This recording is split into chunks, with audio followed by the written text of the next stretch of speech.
He is known for theorizing that labor creates wealth, challenging the thinking of Adam Smith. He is recognized for distinguishing the economy of England as belonging to the higher-ranking members of society, not the entire nation. He systematized the infant industry argument. His name is Daniel Raymond. Daniel Raymond, a philosopher and economist, emerged in the early 19th century as a critical thinker who sought to challenge prevailing economic theories. Influenced by the ideas of Adam Smith, Raymond aimed to refine and expand upon Smith's principles, particularly in regards to the relationship between labor and wealth. Raymond believed that labor creates wealth, a concept that he saw as a significant improvement upon Smith's thinking. He argued that the economy of England, often seen as the epitome of wealth, was actually driven by the higher-ranking members of society, rather than benefiting the entire nation. Instead, Raymond proposed that wealth should be understood as the ability to acquire the necessities and conveniences of life through labor, rather than just an accumulation of exchange values. One of Raymond's notable contributions was his systematization of the infant industry argument. He emphasized the importance of nurturing and protecting nascent industries, particularly in developing nations, through strategic government intervention. This theory challenged the prevailing notion of unrestricted free trade, suggesting that supporting and promoting domestic industries could lead to long-term economic growth and self-sufficiency.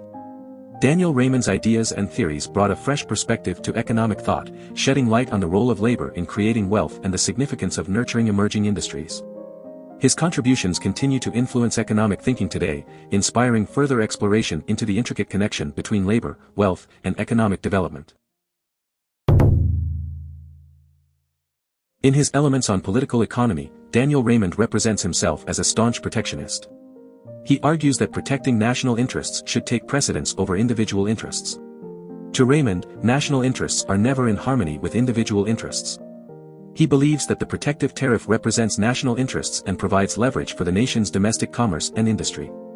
Raymond's policy of prioritizing national interests over individual interests faced opposition from Adam Smith, who advocated for free trade. However, Raymond firmly believed that national interests are monumental and should trump individual interests. He compares defending national interests to military strategy, stating that the army is one and the general is the commander. Subordinate troops are not allowed to have privileges or pursuits that directly oppose the general prosperity of the military unit. Furthermore, Raymond emphasizes the principle that in political economy, no private interest or right should have authority over the general interest of the country. He argues that any political economy that fails to acknowledge this principle will remain in a dismal state.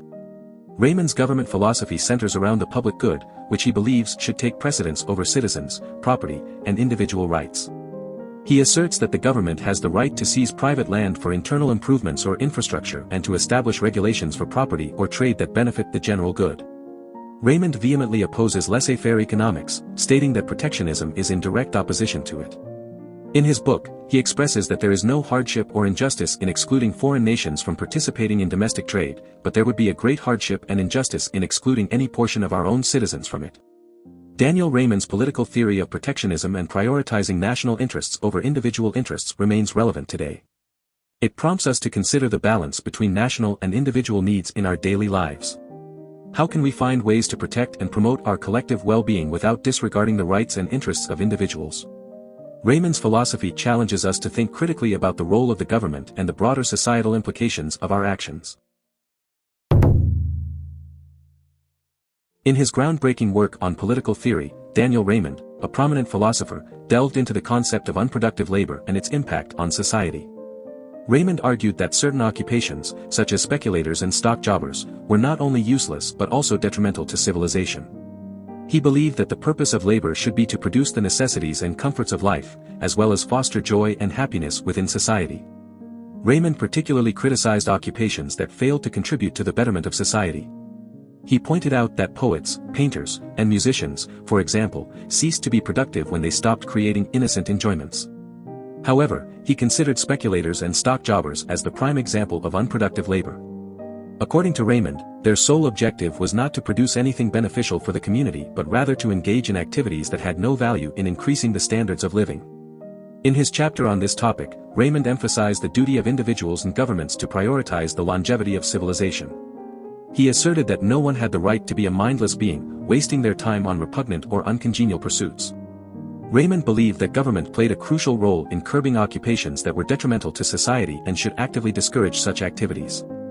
Raymond's philosophy on unproductive labor offers valuable insights that can be applied to our daily lives. It reminds us to critically evaluate the purpose and value of our work. Are we contributing to the betterment of society?